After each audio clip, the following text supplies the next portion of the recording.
Hi, everyone. Thanks for joining us. Come on in. Takes a minute. Good morning. Hello. Some familiar names. Welcome back. We're glad to see you. Hi, everyone. Good morning. We'll get started in just a few moments. I know we kind of come in slowly. Hi, everyone. Good morning. Thanks for coming back. We had fun yesterday. We're going to do it again. All right. Hi, everyone. I'm Melissa Ward. I am the head of initiatives and partnerships at The Mill. The Mill is putting on our second annual Flyover Podcast Festival. Today is day 2. Thank you for joining us. To kick off day 2, we have Adam Schaeuble. He's going to do the 7 pillars of a successful podcasting business. So he's going to help all of you who are hobbyists turn your podcast into a business. Before we let Adam take it away, and we stick around at the end. We're going to be out more of our Sweetwater gift cards. Sweetwater is the main sponsor for this year's program. And at the end, lucky winners get $50 to buy some new gear so they can have cool mics and pop filters like you see Adam using in his video. And then throughout the session, Adam's going to be asking you to put things in the chat. Make sure you have it clicked to all panelists and attendees. Otherwise, only the panelists see your questions and your feedback. So make sure you're watching for that. You can also submit your questions into the Q&A, okay? So there's a couple options there. We're happy to have all of you with us. And Adam, take it away.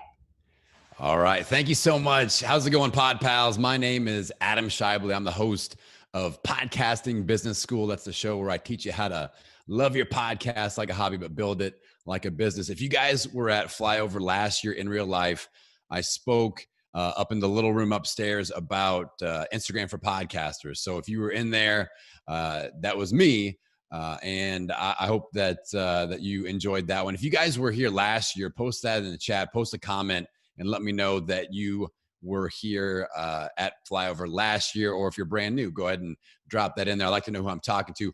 Also, let me know if you are a current podcaster, or if you are just #pod curious. So you haven't quite started yet, but you're thinking about it. So type that in the chat as well and say hello. I'm going to kick on my PowerPoint presentation here in just a second. But just to let you know who you're talking to here, I'm a full-time podcaster. 100% of my business and my income and how I pay my bills is from my podcast. Now, that being said, only less than 10% of my income comes from sponsors. All right. So if you have questions about building a business around your show, monetizing your show, whether it's sponsorship or other strategies, one of which I'm going to give you at the end of my presentation, which my students, I teach them how to make their first $1,000 as a podcaster. I'm going to show you exactly how to do this at the very end. So make sure that you hang tight at the end. But if you have questions about podcasting business, download growth strategies, things like that, like this is what I do all day, every day, full-time podcaster. I think I'm the only full-time podcaster that's speaking at the event. So take advantage of this. If you have a dream of one day, ditching your 9-to-5 and becoming a full-time podcaster, or going for like 6-figure income from your podcast, drive those questions into the Q&A. And I just want to spark those ideas before we actually get started. I started podcasting back in 2016. My original show is called The Million Pound Mission. It's still going. It's a weight loss podcast. I used to weigh 327 pounds. Check this out. There's a picture of me when I used to be great big right there. 327, same wife. She fell in love with the big guy. But I lost 100 pounds. Then I actually helped our local community here in Bloomington, Indiana. Bloomington born and raised, by the way. Bloomington Hospital, Child's Elementary School graduate. But I helped our hometown lose 35,000 pounds. I started a boot camp, and then I launched the Million Pound Mission, where we actually track weight loss from the listeners. And I've got a whole mission-based show around that. And that has over 360 something episodes. It's going very strong. 2 years ago, I launched Podcasting Business School because I really love the business aspect of podcasting. And I was one of those people that really wanted to transition from being an entrepreneurial, like gym owner, having a job, to being a full-time podcaster, being a solopreneur, having that flexible lifestyle, and just I just kind of nerd out on podcasting. I love it, Pod Pals. And it's just something that it's just like in my tagline for my show, love it like a hobby, but build it like a business so you can have the best of both worlds. So I love teaching about that process. So let's dive in. Let me share my screen and we'll get the official PowerPoint presentation going. And again, if you guys have Q&A, pop them in the Q&A or just drop them into the chat. James says, #PodPals. I love that. All right, so share the screen. Bear with me for one moment while we work technology. And I will get this going in slideshow format. Actually, okay, let me exit out of this. Hold on. Let me do one more thing before we officially do this. I've got a podcast episode of my show that dives deep into several of the concepts we're going to teach. So I'm going to drop that into the notes right now. That is the direct link to episode 103. That is in the comments. So you guys can check that out if you want to dive deeper on these concepts. So now let me share my screen. Here we go once again with the technology. All right.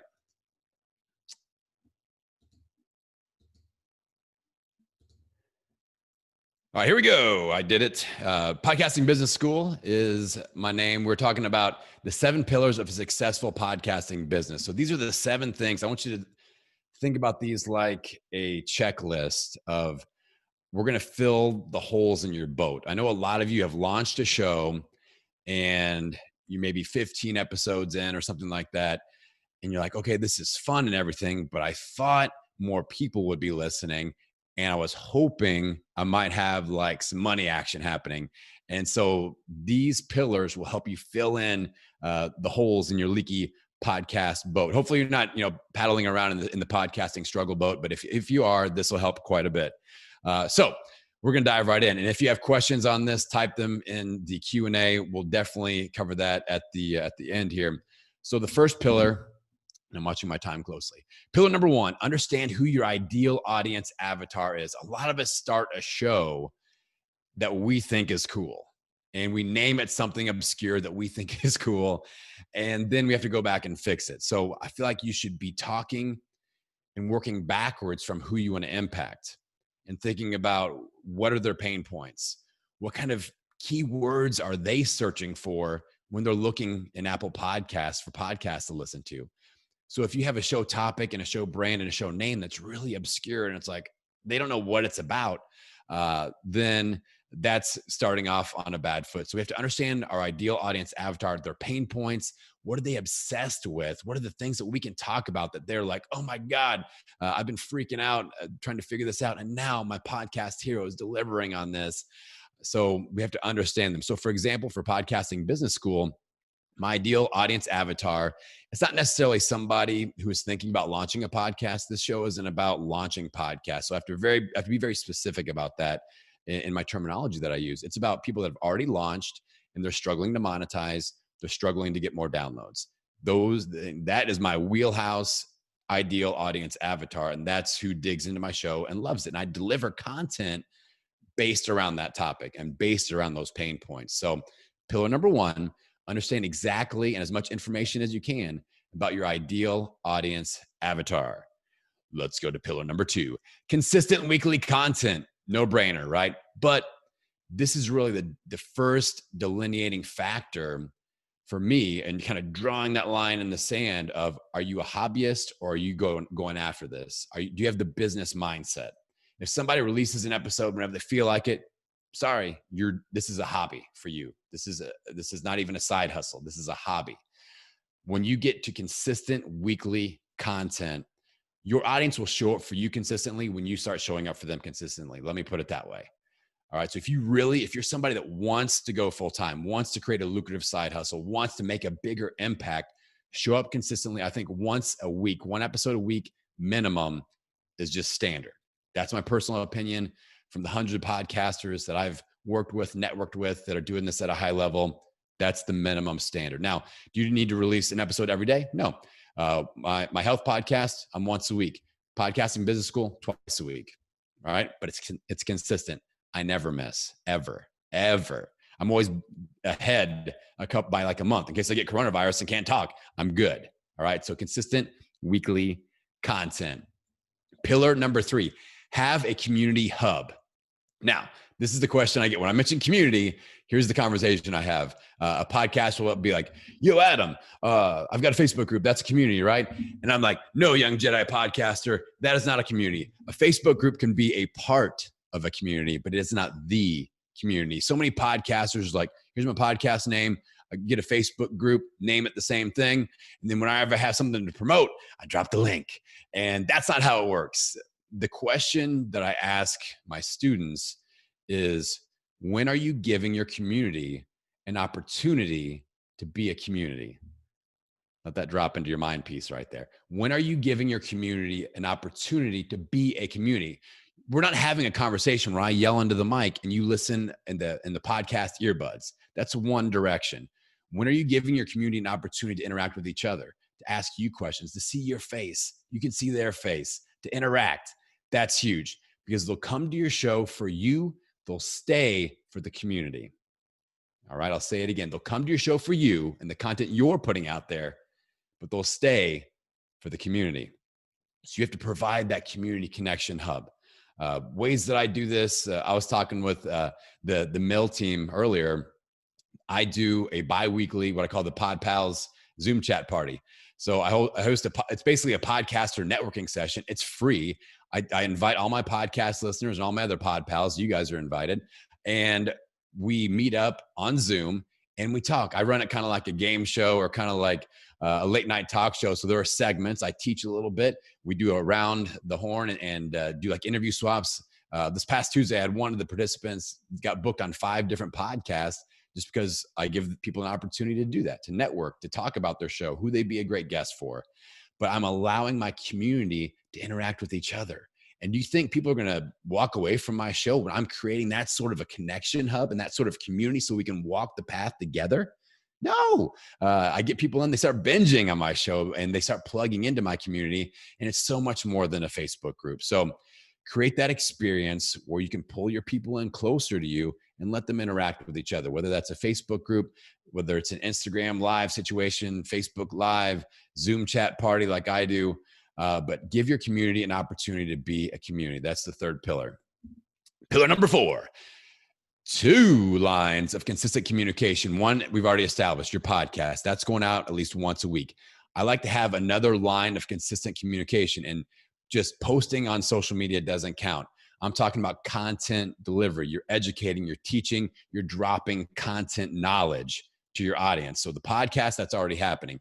Some examples, a weekly newsletter, a YouTube video, a weekly live cast on Instagram or on Facebook. Those are some really foundational lines of communication. So for me, with Podcasting Business School, episode every Tuesday, episode every Thursday. Every Thursday, I drop a newsletter and I teach something, and I usually have some sort of tips or expert, knowledge or whatever. So it's not just here are the episode links. It's not that. It's teaching something. I also do a live cast every single week inside of my community, and I also do the Zoom chat party. So that is, I've got 4, but I think if you can just do 2 and pick the things that you are like the lowest hanging fruit. So if you're like YouTube, oh my God, I'm gonna have to like do a course on that, then don't do YouTube. I have no idea how to do YouTube, and it's okay. I'm not worried about it. But I'm good with my newsletter. I have a very good open rate. I've got like an 80% open rate on my newsletter and like a 20-something% click-through rate. Like people are very active, and those are unheard of numbers, but that's because I'm good at what I do. And I provide content that people are like, I'm all over this. I got to consume this content. All right. So it comes back to understanding your ideal audience avatar again. So that's pillar number 4. I want 2 consistent lines of communication every week on your podcast. That's 1. You're halfway there, pod pals. So what is that other thing? Is it a newsletter? Is it a live cast? Is it a Zoom chat? Is it a YouTube video? All right. I'm sure there's something else out there that I'm missing, but I want 2 lines. And it also helps to have kind of that follow-up content where maybe they didn't listen to the show, but then on the newsletter, you talk, or your live cast, you talk about the topic a little bit, and they're like, oh, I forgot that episode. I got to go back and listen to that. So it's a nice little safety net. All right. And it does not take very much time. You can do this on a part-time podcaster schedule. Pillar number 5. This one's going to make you feel better. I've been dumping some things on you. Like, oh, it's another thing to do, but this one's going to make you feel better. I recommend focusing on 2 strong social media platforms, not all social media platforms. All right. And you have to distinguish where your people are showing up for you. Again, not what you think is cool or what you want, where do you want to be? Where are your people at? Where are they engaging? So since we are Midwesterners, most of us, and Bloomington, Indiana, I'm gonna use a fishing analogy. All right. I love to fish. And the first thing is you have to figure out which pond to fish in. And that's what you're doing with social media. So you're going to have to try some different lures, try some different ponds, but then you start to see engagement happen. And for me, that's on Instagram and that's in my Facebook group. And that's pretty much all I focus on. I'm not worried about LinkedIn. I'm not worried about TikTok or TikTok. I'm not worried about YouTube. I don't care about it. My people are showing up for me in my Facebook group and on Instagram. And I go hard and heavy in those 2 areas. I am there. I am present. We are interacting. And the way I look at it is if I start doing TikTok and have to learn how to do TikTok, that's taking time away from things that are already working. All right. Let that soak in a little bit. So are you trying to be everywhere all at once? Well, initially, like if you've got 30 episodes and you've been kind of spraying and praying that knowledge out there, you should be able to see like, where are you getting interaction? Where are people communicating with you and where aren't they? Let's get rid of like Twitter. I don't post on Twitter. Somebody asked me like, why don't you post on Twitter? I'm like, I don't know. I don't get any engagement on Twitter. It's not a big deal. I've got 2, if you want to communicate with me, my people are on Instagram and in my Facebook group. So, I guess we got to first find out which pond to fish in, which 2 ponds, 1 to 2, and then go hard there. And then don't worry about all that other. Don't have that fear of missing out. Trust me, if you go where your audience is and really engage and interact, you're going to come out ahead. That is pillar number 5. Pillar number 6. I want one strong lead magnet that solves a pain point or it enhances a point of obsession for your audience. And a lead magnet is basically, we're going to capture emails.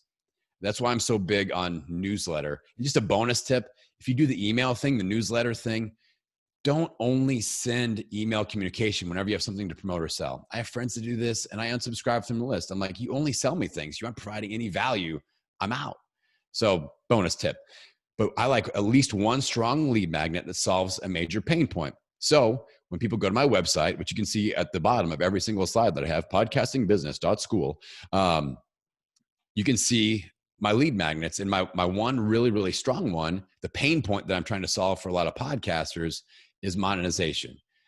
People always think you got to make all your money with sponsors. When they figure out the underwear companies aren't going to come calling after episode 12, or the mattress companies, they're not throwing $1,000 bills at you after episode 15. They freak out and they quit. But there are so many other ways to monetize. So my big, strong lead magnet is my podcast monetization workshop. I basically collected my own knowledge and a bunch of my pod pals that are crushing it with monetization outside of sponsorship. And I recorded 7 hours of information and it's all there in that free lead magnet. So people eat that up because it solves a major pain point. They get all these ideas. I hear it all the time. Like, dude, the thing about monetizing your booking process, mind blown. Or high ticket masterminds, or, getting coaching sessions and all these different funnels and things. So that is my strong lead magnet. Like, what's that thing that you can put out there? And it doesn't have to be a full blown like mini course like I did. It could be a checklist, a PDF sheet. For Podcasting Business School, a lot of times I do little quizzes and assessments. And those are my episode lead magnets. Like, what are the questions that you need to ask your audience for that episode? And then attach that and get their email and then provide like a little quiz or something like that. And your audience will eat that up because it's engagement. It's creating stepping stones to get them where they want to be. And you're providing value. So one strong lead magnet that solves a pain point. And then I think everybody needs an offer. Like, if you're going to monetize, we have to be able to make money. So an offer and or a funnel that provides a higher level of service. Don't worry. I know a lot of you like funnel. The word fun should not be in funnel because it stresses me out. I'm kind of the same way. I'm not a big funnel guy, but I am in the same sense. After we're done talking about this pillar, I'm going to show you how to make your first $1,000 as a podcaster. So get fired up. And this is something that I scale this with all my clients and it works. So having an offer, some way to monetize, And a lot of people just don't know where to start. Like, do I put my mastermind up on and talk about it on the show? Do I do some coaching things? Do I need a course? And it depends. It depends what kind of content you're teaching on, what kind of content you're delivering on. And if some of you are like, my podcast is unmonetizable, I want you to listen to the latest episode of Podcasting Business School. I don't have a link for that because that just came to my mind, but is the one that came out on Tuesday. It's called, Is My Podcast Unmonetizable? And I give you questions on how to figure it out. But I've helped podcasts monetize that are about books. They just talk about books. Like, how do you monetize that? We figured it out. I had a guy on that does short stories, reads other people's short stories. I figured out how to monetize that. It is, no podcast is unmonetizable. All right, that's a word I just made up. No, I made it up when I did the episode, but I did make that up. Unmonetizable. I'm not even sure I spelled it correctly. So if you think I misspelled that, then you can correct me in the chat. All right, we're doing good on time. Let's see here. I'm going to go through my $1,000 hot seat funnel, and then we'll do Q&A and deal with comments. And okay, if you guys maybe think your show's unmonetizable, maybe post a question in the Q&A, and we can pull you on, and we'll do some ideas. I'll show you how to make money with your show. How about that? All right. How to make your first $1,000 as a podcaster. This is, again, a system that I teach people that are paying me to coach them on their podcasting business, and it works. And I love the $1,000 mark because it's not like how to be a six-figure podcaster or how to be $1 million podcaster like John Lee Dumas. I feel like we got to start where we start. We got to make that first $1,000. It's enough to go, okay, this is for real. I can do this more than once, and it just feels doable. All right, so let's dive in. I call this the hot seat funnel, and I'll do kind of a broad brush, and then we'll dive in a little bit deeper. The hot seat funnel, 3 steps. The first step is you invite your ideal potential clients on as guests on your show. So I'll use my show again as an example because that's easy. For my show, I do a hot seat session, which I call the podcast audit. Again, if you go to my website, anyone can sign up. Any of you can be on my show and do one of these sessions, and we promote your podcast and all that. But what it really is a coaching session from me to you. All right. So you invite your ideal clients on as guests for your show. Mine is the podcast audit. The second step is you record this session and release it as a podcast episode. A couple things this is doing. It's establishing you as an expert. It is showing off your coaching skills.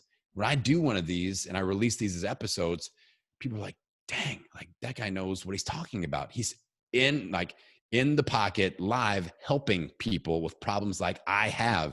I would like this guy to coach me as well. All right.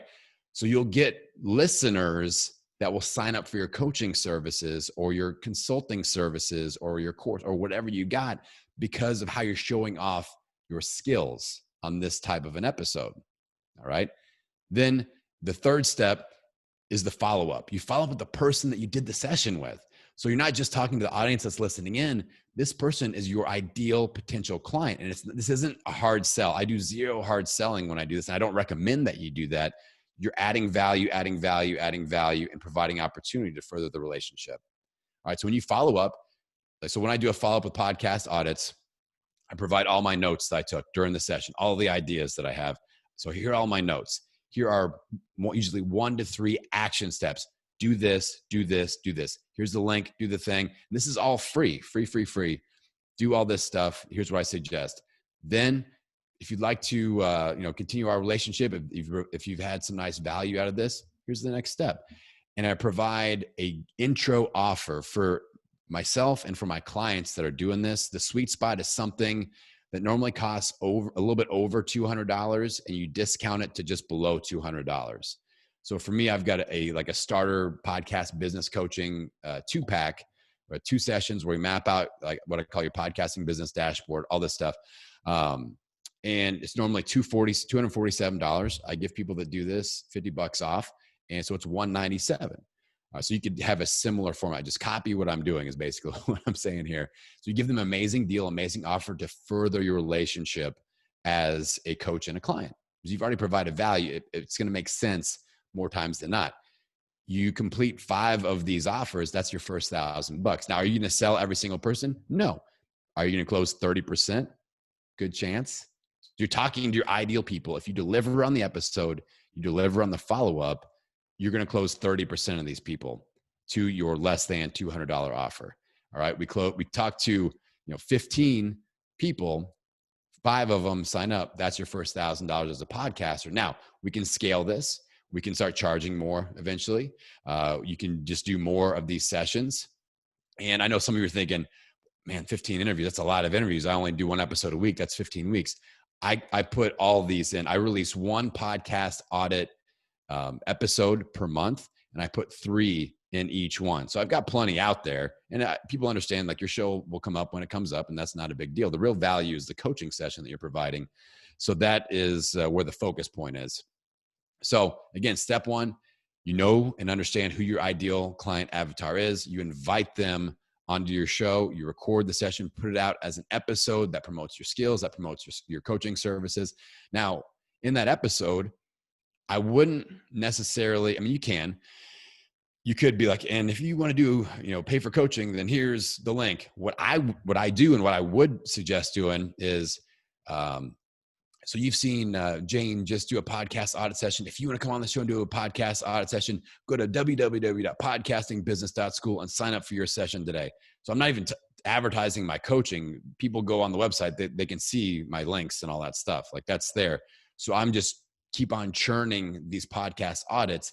And when you think about it, this is amazing freaking content for your show and for your audience. You're serving your ideal client who should represent the rest of the people that are listening to your show. And so it's great content. At a minimum, you have great episodes and your downloads will go up. Okay. So if you guys want to check out my free podcasting business school community, go to podcastingbusiness.school. I'll post that link in the chat so you can go directly there. I am Podcasting Business School on Instagram. For those of you that attended my Instagram for Podcasters talk last year, you'll notice that this is a brand new account. So my $1 Million Mission account hit almost 12,000, and I was talking podcasting. I want to have a separate, this account is just about podcasting. I launched it a week ago. So if you want to see me building a new Instagram account, you can follow that one and just kind of watch the journey, watch what I'm doing if you're looking to grow your Instagram. So that'll be a live example. But yeah, my free community, that's how you get plugged into the Pod Pals Zoom parties. We do, interview swaps. We do challenges. It's very active, very connected. So you guys can go in there, join the community. If you want to get plugged into my world, that is one of the best places to do it. Okay, I am going to get your questions ready because we're going to stop sharing and we're going to start diving in. Okay. I think we are good there. Okay, now I will post the direct link. Oh, I've got 2 more links for you. I've got an episode about the $1,000 hot seat. I will post that in the chat as well. There's the direct link to the website. And here's the link to the hot seat episode where I talk about the $1,000 funnel. If you guys want to dive deeper, I'll put that in the chat right now. That way you've got that. All right, cool. All right, let's do some Q&A. And if we need to, we can pull you guys in, I think, and we can talk face to face, which is what I love to do. All right, let's see here. Anonymous attendee. Hello, anonymous attendee. Good morning, Adam. What do you think about using Twitch as a way of reaching out to an audience? I'm going to be honest. I've never used Twitch personally, so I wouldn't be an expert in that, but I would try it. Again, it's that fishing thing, like fish in the different ponds, see where you get some bites, see which lures work, and communicate with those people. And if that's looking good, then let's do it. All right. Kevin, what's up, Kevin? One of the challenges to evolving our young podcast is wanting to do so while maintaining the vision behind it. As we start considering adding more structure and inviting monetization, what are the dangers of becoming something you don't want to be? That's where I feel like, that's why I don't do a lot of sponsorships. Like a lot of people think monetize, oh, it's got to be sponsors.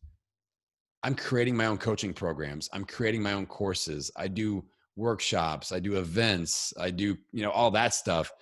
So that's how you keep to like that. No other brand has any input. You're creating what's going to serve your audience. It's not you talking about underwear at the beginning of your show. I feel like that's the way that question was going. So, if you are worried about that, there are so many, like I said, I'm a full-time podcaster. Podcasting pays every one of my bills. Less than 10% of that income is from sponsorships. All right. So just keep that in mind. You can build things that serve your audience that they will pay for. All right. All right, Monica, how do I monetize a show talking with jazz artists on their creative process and playing the music? All right, a few ideas. This is awesome. So a jazz artist, this would be similar to the strategy I gave the gentleman that does short stories. People will pay for content curation. And for access. So the strategy I gave him was you have some sort of a lower cost membership. I would say less than $30 per month. And, you'll obviously have to build this up, but I would say less than $30 per month, maybe like a $19 membership, where you're talking to jazz artists and you are in your membership, you can curate your content in certain ways. So certain specific artists, styles of music, but you can host regular discussions like, oh, this is the progressive jazz week. We're going to talk about this. Here's the discussion. And then you bring access. People will pay for access because you have access to all these amazing guests. Your members will then be paying for access to them as well, where you can bring them into your group. Maybe they play some music. They can ask questions about it. So content curation and access, create some sort of a membership around that. People, put down or even like a Patreon type of a model, and they put their money down. They're getting access. They're getting curated content. That's the way I would go with that. Okay, let's see here. Anonymous attendee. Hello, anonymous attendee. What do you recommend as far as business structure, legal setup for podcasting and podcast communities? I have an LLC. So I just formed a LLC with my company name, and that's what I run all the money through. And that's important just to make sure that you are protected. I'm not a legal expert. I just do the basics. So yeah, LLC. If you're in the health business, like I do nutritional coaching, like low carb, ketogenic diet stuff, you need to have some sort of a waiver / insurance going there as well. Just, consider that. And if you're like the money making space, you have to be careful about what you promise, of course. Do my course and you will be a podcast millionaire. That's why I didn't name my program Podcast Millionaire. Okay, let's see. Kevin's back. You value consistency. Agreed. Weekly is our goal, but is not our reality. Could you speak about the trade-offs between being a consistent weekly podcast and a consistent every other week podcast? Okay, every other week is better than random, for sure. I like consistency, period, first. So if it's once per month, every single month, same, the first Monday of the month, I think that is way better than I'll post when I feel like it. Or it's like 3 weeks and then 8 weeks. And then like, if you don't have some sort of pattern, I feel like you're losing members. So I feel like I don't want you to feel bad about what you're doing, because people start part-time podcaster, and you have life and things to do. So if every other week is what you can do, then do that. When you are going to switch to weekly, you can, I would make some sort of an announcement to alert people, but also you have an opportunity. You've created this pattern. People are used to tuning in every other week. Maybe this is how you monetize, Kevin. I've got a friend that does this really, really well. And it's just kind of an informative podcast. It's not selling anything. He's just like, do you want to fill in the gaps and get the other week that you're missing? Become a Patreon supporter and you get that other week, the off week episode. So something to think about, right? Monetization. Okay, let's go. Anonymous attendee. How do you achieve these pillars while staying genuine and focused on making high quality content that you still love? I mean, I feel like if it's coming down to like, do you still love the content? That's on you to pick the topic and the relationships and the audience that you're nurturing too. Like everything I create, I'm not thinking, how can I sell these people something? I got to make some money. Daddy's got to pay the bills. How am I going to make some money today? I think I have conversations almost daily with my ideal people, my ideal listener. If the word client freaks you out or makes you feel kind of salesy, just think about your ideal listener. I'm talking to my ideal listeners on almost a daily basis. This is a great example today. All right. And I'm going, how can I serve these people? Where are the pain points? Where are the gaps that I can fill in? And you can never, ever, ever feel bad about serving somebody and charging for that. That's called business. That's called economy. That's called how we pay the bills. So if I'm a bread maker, I'm filling in that need for people that need bread. You know what I'm saying? So never feel bad about selling something or offering an opportunity to provide that next level of value or content to your audience. All right. A lot of podcasters get like this. And I'm like, you can't have selling things guilt. And now there are certain ways to deliver, respectfully and things like that. So that's important. And you don't just want to be, selling all the time. I sell 25%. I have a 25% rule. So when I'm talking on my show, whether I'm posting on social, value add, free 75% of the time, sale 25%. 1 week out of each month, I sell things. All right. All right. Michael O'Connell. Let's see. Hold on. Okay. We'll go with Michael and then I'll bounce back up there.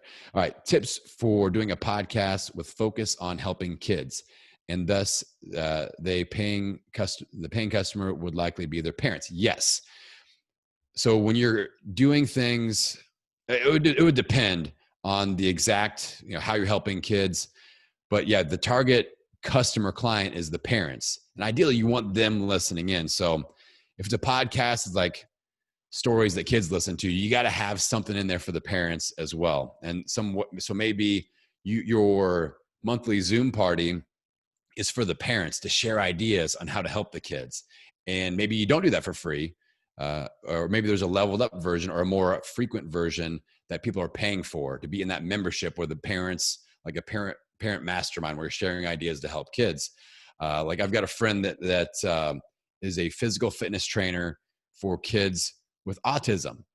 And he doesn't have a podcast, but I've done some business consulting, and he gets parents together to share ideas about serving their children with autism. So think from that perspective and then build from there.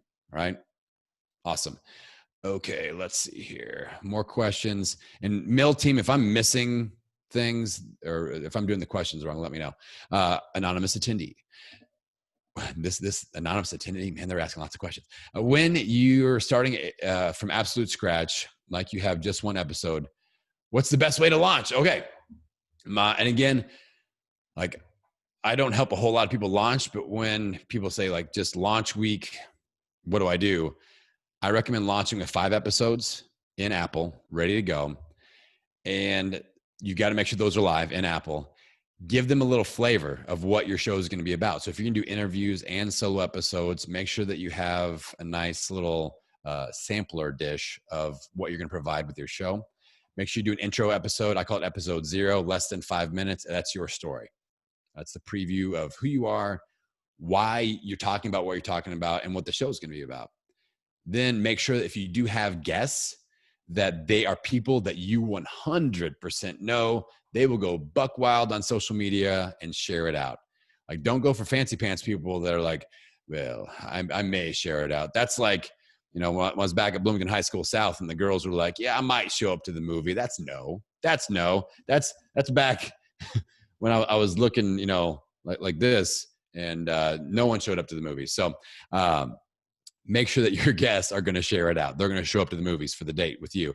And then once you go live, you've got to go crazy that first week because your show's live. You can get into that new and noteworthy section. I forget what it's called now on Apple Podcast, but you got the algorithm juice that first like 7 to 10 days that your show's live. All right, cool. And there's all kinds of comments going through, and I'm having a hard time keeping those up with those. So I apologize. All right, onward with the questions. What are recommended sharing platforms if there are music files involved? It doesn't work on Spotify, et cetera. So far doing YouTube. I'm not 100% sure what you mean by that, like where you're allowed to share music. I'm not an expert on that because I don't have any music on my podcast. So I probably won't be able to help you out there.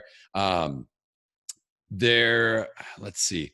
One of my friends, her name is Marissa Imon. You can find her on Instagram. It's MarisaImon. She does live music, and I think she has recorded music on her show. Look her up, and she'd probably be a great resource. That's Imon, Marissa with 1 S.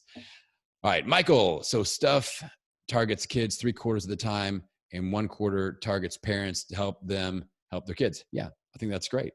Maybe you have like the parenting corner, which is the last part of your episode, or maybe one episode per month, or whatever the rollout schedule is, that's, talking specifically to parents. Maybe you do 2 episodes a week. One's for the kids, one's for the parents. You can attack this in all sorts of ways as far as just the content. But then I would definitely nurture a community of parents, because if that's your customer, if it's like a podcast for 6-year-olds, they're not going to pull out their credit card and give you the money. So I would definitely look at the parents there. Okay. Kevin, you have a pretty classic radio voice. Thank you. And confident delivery. Did you have these skills before you started in 2016? What is most different about your recorded presence since the first episodes? All right, this is good. I've actually had this voice since I was 12, legit.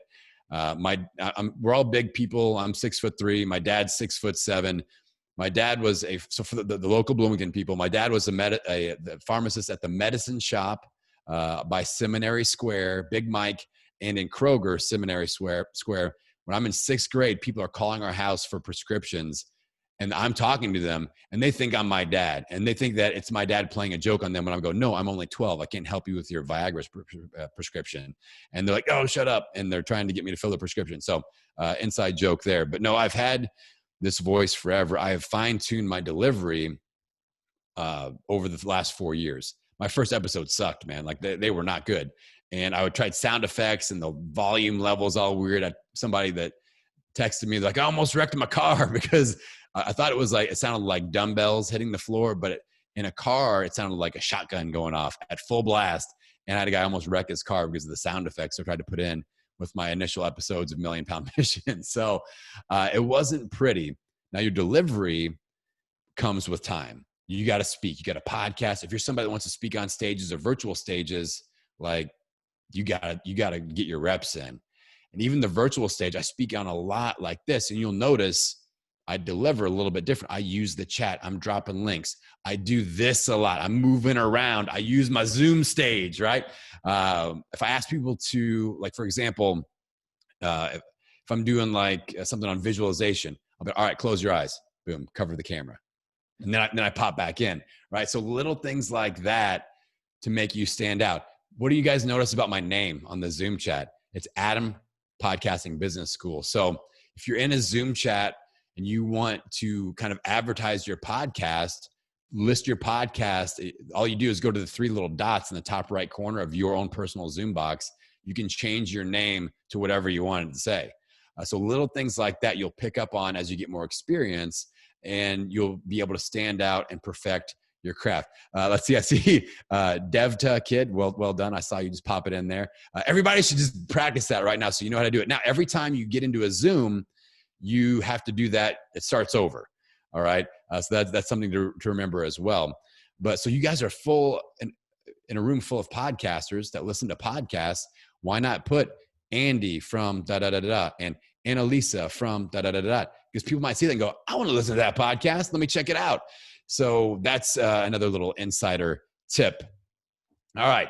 What's the most common mistake when a podcast just gets started? Honestly, I think it's a mindset of the podcaster. You think everybody and anybody is going to be listening. It's that download shock. You're live for a month and you're getting 7 downloads per episode. And you're like, oh my God, this is not what I expected. Like that's the main, and then they give up. Or they think they're doing something wrong because they listen to Pat Flynn or Lewis Howes or John Lee Dumas, and they see all the numbers. Joe Rogan, millions of downloads, hundreds of millions of dollars from Spotify. And they're like, man, I've been doing this for a month. How come I haven't made $1 million yet? Jeez, what's wrong with me? And we start beating ourselves up. And it's like, this is just the game. Let me drop some knowledge on you. I just interviewed Rob Walsh on my show. I forget he's one of the big wigs at Libsyn, which is the largest hosting platform in the podcastiverse. Let me drop the knowledge, and you guys should comment. Do this in the comments. How many downloads per episode does it take? How about this? The first person to get it right, I'll do a free 30-minute podcast strategy session, a business strategy session for you. So the first person that gets it right in the comments gets the free session. All right. How many downloads per episode does it take to get in the top 50% of all podcasts? How many downloads per episode does it take to get in the top 50% of all podcasts? A Cornell that's 100 downloads per episode. All right, so A Cornell at iu.edu. I want you to contact me. Hit me up on Instagram at Podcasting Business School. I'll get you your free session. So Podcasting Business School on Instagram. Contact me. I'll get it for you. So 100 downloads per episode gets you in the top 50% of all podcasts. Over 1 million podcasts now. Top 50%. That should make you feel better. All right. To get in the top 80%, 1,000 downloads. Top 80%, only 20% are bigger than you if you do 1,000 downloads per episode. These are doable numbers. All right. And honestly, to me, the download numbers don't mean as much. The quality of the person, the specificity of the person that's listening, that's the main thing. And from a business perspective, I track a metric called dollars per download, because all my money comes in from my podcast, so I can track that sort of thing. So, for example, Million Pound Mission, I do a lot of downloads, but my dollars per download are about 30 cents. So just as an example, if I do 1,000 downloads, I'm probably gonna make $300 that month. 30 cents, it's all right. Podcasting Business School, 10% of the downloads I do with my big show, but I do $5 to $10 per download per month from Podcasting Business School. It's smaller, it's more niche, it's very niche, it's very specific, and I can serve people in a specific way. And it's much more easy to monetize. 10% of the volume that Million Pound Mission does, but way more monetizable. All right. So don't stress out about downloads. I think that's the hugest mistake. Get the right people in front of you.